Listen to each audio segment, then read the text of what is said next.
Oke, Assalamualaikum warahmatullahi wabarakatuh.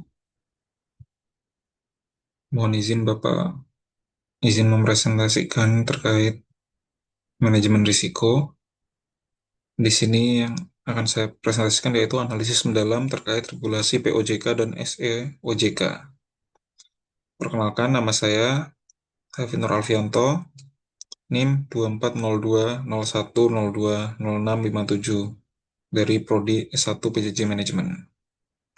Baik, untuk selanjutnya, latar belakang dan urgensi. Penerapan manajemen risiko bukan sekedar kepatuhan, melainkan kebutuhan strategis akibat yang pertama, kompleksitas dan globalisasi. Produk keuangan semakin kompleks, derivatif, vintage integration, dan terhubung secara global, meningkatkan potensi risiko sistemik. Kemudian, perlindungan konsumen. Tujuannya yaitu untuk mencegah kerugian nasabah dan mencegah stabilitas sistem keuangan nasional. Lalu mandat regulasi ini diatur pada POJK nomor 18 tahun 2016 yang isinya garis besarnya yaitu wajib bagi bank umum untuk mengelola risiko secara terintegrasi. Dan pada SEOJK nomor 8 tahun 2021 yang berisikan tentang pedoman teknis bagi asuransi atau reasuransi mencakup 9 jenis risiko. Kemudian konsep fundamental risiko. Konsep fundamental risiko ini dalamnya ada penerapan manajemen risiko bukan sekedar kepatuhan, melainkan kebutuhan strategis akibat. Kalau secara definisi, risiko yaitu potensi kerugian akibat terjadinya suatu peristiwa tertentu.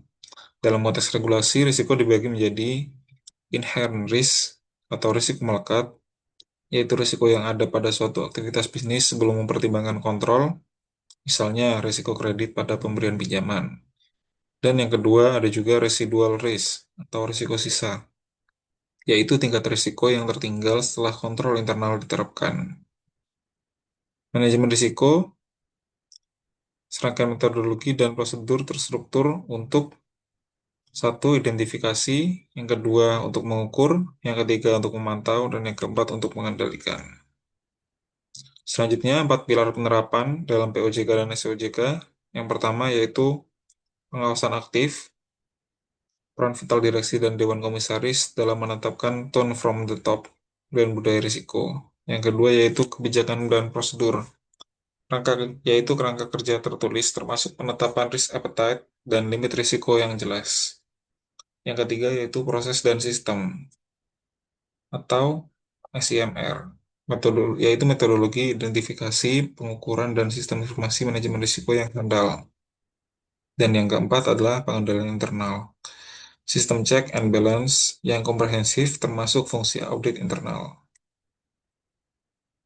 Nah, kita masuk ke pilar pertama, yaitu detail pengawasan aktif. Tanggung jawab direksi yaitu untuk melakukan antara lain budaya risiko, risk culture, mengembangkan kesadaran risiko di seluruh jenjang organisasi, kemudian struktur organisasinya dengan memastikan independensi satuan kerja manajemen risiko atau SKMR, kemudian melakukan evaluasi berkala, dan yang terakhir yaitu peningkatan kompetensi, yaitu memastikan SDM memiliki sertifikasi manajemen risiko yang relevan.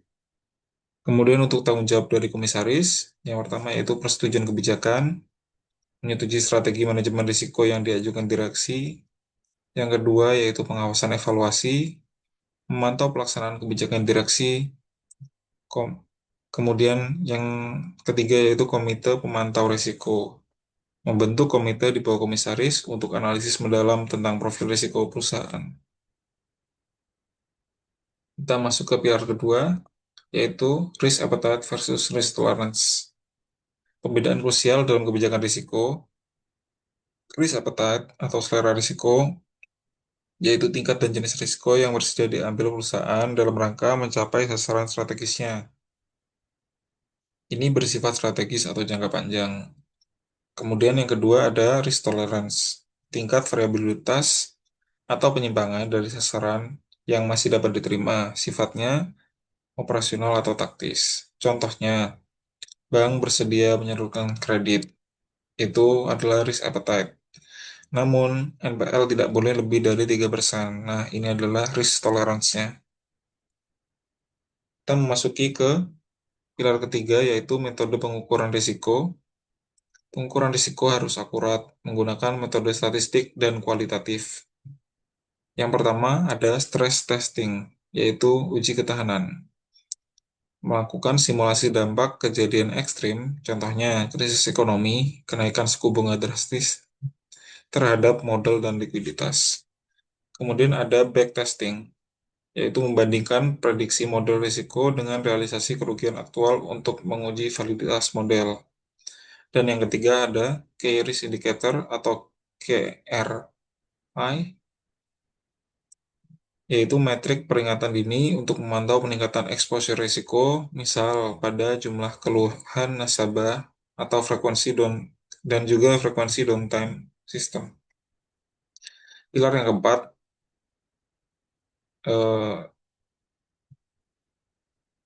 oke.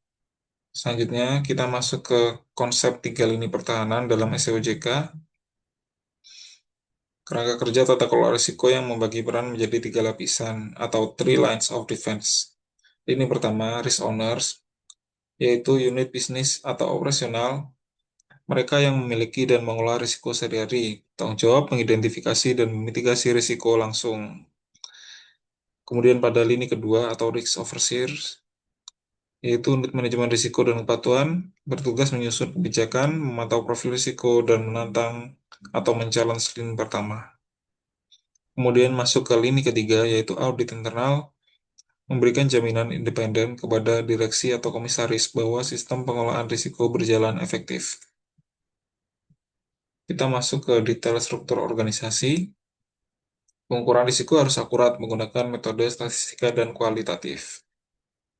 Komite Manajemen Risiko dengan anggota mayoritas direksi dan pejabat eksekutif terkait bertugas untuk memberikan rekomendasi kepada Dirut atau Direktur Utama terkait profil risiko, kemudian mengevaluasi kebijakan dan strategi risiko, dan yang ketiga yaitu memutuskan hal-hal menyimpang dari prosedur normal atau limit breach approval. Kemudian pada Satuan Kerja Manajemen Risiko atau SKMR yang sifatnya independen dari unit bisnis atau lini kedua, tugasnya memantau posisi risiko komposit, melakukan stress testing, mengkaji usulan produk baru, dan menyusun laporan profil risiko triwulan. Ini adalah manajemen risiko produk baru.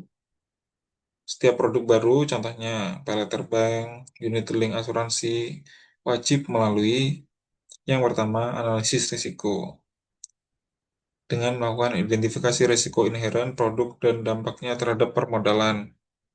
Kemudian SOP dan sistem, kita melihat kesiapan infrastruktur IT, akuntansi, dan produk operasional. Kemudian pada transparansi, penjelasan risiko yang jelas kepada nasabah atau customer protection, dan yang terakhir pada laporan OJK, laporan rencana yang dibuat 60 hari sebelum, dan realisasinya yang disampaikan 7 hari setelah peluncuran. Ini adalah contoh studi kasusnya terkait risiko investasi pada asuransi. Skenario nyata sesuai SEOJK nomor 8 tahun 2021. Perusahaan asuransi jiwa ABC menempatkan 40% aset investasi pada saham gorengan, dalam tanda kutip, yang volatilitasnya tinggi demi mengejar return besar. Dampak yang terjadi yaitu risiko konsentrasi, terlalu banyak exposure di satu emiten, kemudian akibatnya juga yaitu gagal bayar klaim saat pasar saham jatuh, nilai aset menyusut drastis, perusahaan tidak punya likuiditas bayar untuk klaim nasabah. Solusinya atau juga mitigasinya sebagai pilar manajemen risiko yaitu kebijakan investasi dengan menerapkan batas maksimum investasi per pihak sesuai POJK investasi, kemudian melakukan tata kelola. Komite investasi harus menolak penempatan yang tidak investment grade. Kemudian yang terakhir yaitu pengawasan. Direksi wajib memantau kualitas portofolio bulanan, bukan hanya return akhir tahun. Ini juga contoh studi kasus yang kedua terkait risiko kredit dan operasional pada bank.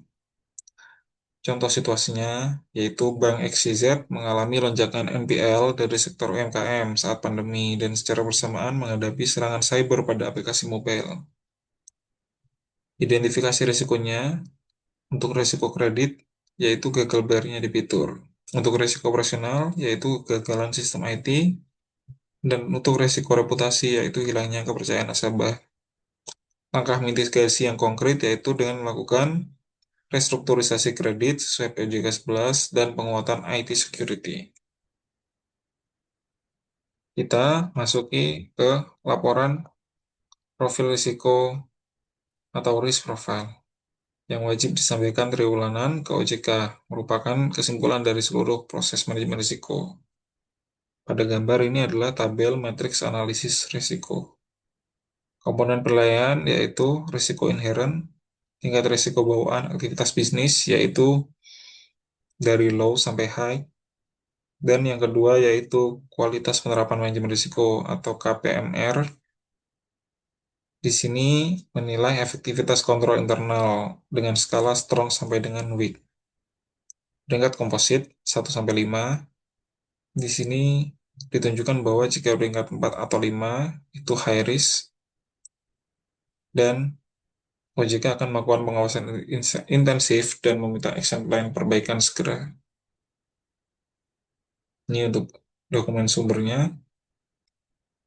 Sekian yang dapat kami sampaikan. Manajemen risiko yang efektif bukan tentang menghilangkan risiko, tetapi memastikan setiap risiko yang diambil sebanding dengan potensi hasil atau risk-return trade-off. Sekian presentasi dari kami. Terima kasih. Wassalamualaikum warahmatullahi wabarakatuh.